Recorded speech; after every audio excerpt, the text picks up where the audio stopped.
guys, happy Christmas Eve. Um, I hope everybody is finally starting to like be able to settle down a little bit and then enjoy their holiday.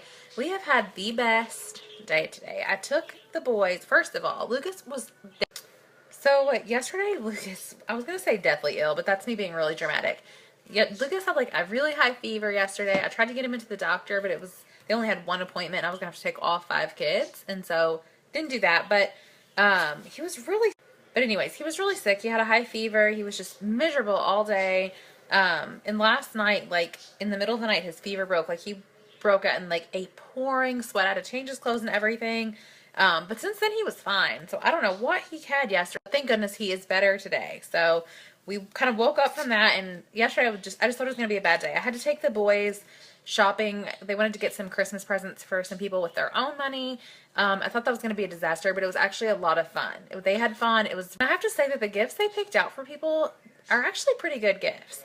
I think their budget was like $10 a person for the list of people they wanted to get, and they did a really great job. So anyways, that was what we did today. I'm getting ready to finish wrapping some presents. I only have a few things left to wrap. But right now I'm making some bread. I'm kind of tinkering with the best bread recipe from Keto Connect that I made last week.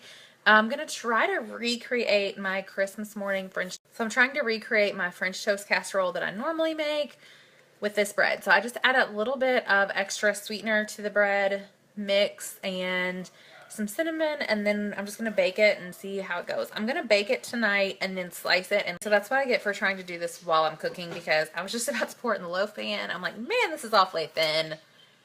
I forgot to add the almond flour, so I'm stirring that in now. But what I was going to say is that I'm going to slice it off and let it get kind of dry, because you want dry bread for. So if the French toast casserole works out, I will share the recipe and kind of how I did it. I'm also going to try it in the Instant Pot, so double experiment. We will see how it goes. It could be terrible, but we'll see. I just got the bread in the oven, almond flour and all. I think I managed to get every ingredient in it this time. We'll see. It's a total experiment. I hope it works out. But anyway, so I wanted to talk about another thing I've got a lot of questions about, which is a lot of people ask me about staying on track with your diet, whether it's keto or whatever, over like holidays, especially this Christmas. That seems to be coming up a lot for me, which for me, Thanksgiving is a harder holiday because I love some Thanksgiving. I thought I would share what has been working for me lately. I have done a million different strategies. I've tried completely sticking hardcore to my diet. I've tried going completely off the rails and just eating whatever I want and like doing the whole like I'll get back to it later. And what I've really found to be what I've been doing lately is almost treating the holidays kind of like I would a vacation. Like some of the foods like you just want to eat. It's a once a year type of thing. It's the only time I could ever have it. Like if there's something that like your aunt makes that you really look forward to at Christmas. So if there's something really special that you look forward to, my theory is, and what's worked for me, is just kind of like enjoy a Christmas dinner or whatever meal it is of the season that you really just enjoy. Just let yourself enjoy it. And if that means you're eating too many carbs or too many calories, just enjoy what you want. I think you'll find that if you've been sticking to any kind of like dieting program, healthy eating program for a while, you won't want to eat as much of that food as you used to. Like a little bite or two of something sweet is enough for me. The same thing with carbs. Also, like when you're filling your plate, don't feel the need to like put things on your plate just to appease somebody or because it's a cheat day, or you can, if that's how you're looking at it.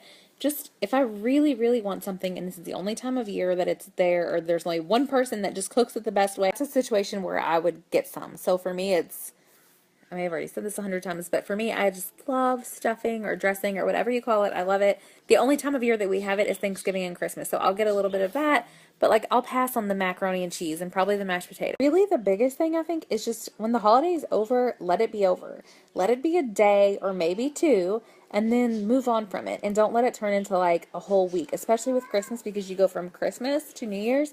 So, like, just let it come and pass. I'll also say that if you're someone who has a really hard time getting back on track after you slip up or cheat or whatever you want to call it, then maybe the best thing for you is to stick to the plan straight on through. Also, how you feel. If you eat a lot of crappy food, you're going to feel a little worse. If that's, like, the case for you, then instead of doing, like, full-on macro tracking, calorie counting, whatever it is that you're doing, You could just switch to like a little bit lazier version. Like I would call it lazy keto, where you just try to keep your carbs in check, but you kind of just try to keep your carbs below 20 or whatever the number is that you're shooting for, and just eat the rest of the food that you want. And so that's another strategy. Also, if you're going to a like potluck or anything where it's appropriate for you to bring a dish, then I recommend that you bring a dessert that is keto friendly, because there's almost always other foods that are like appropriate for keto or whatever diet you're doing. Like there's usually just some kind of a meat and some vegetables, if nothing else.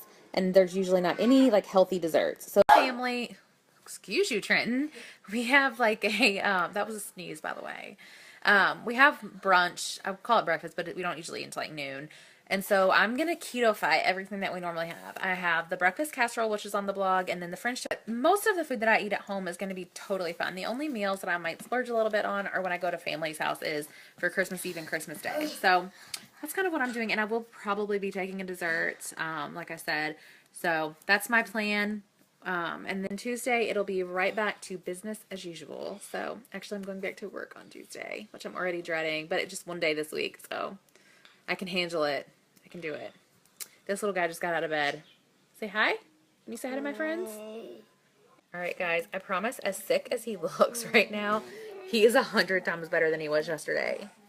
I don't know what his deal was yesterday, but I'm so glad. You feel better than yesterday, don't you? Yeah. Yeah. Are you sleepy?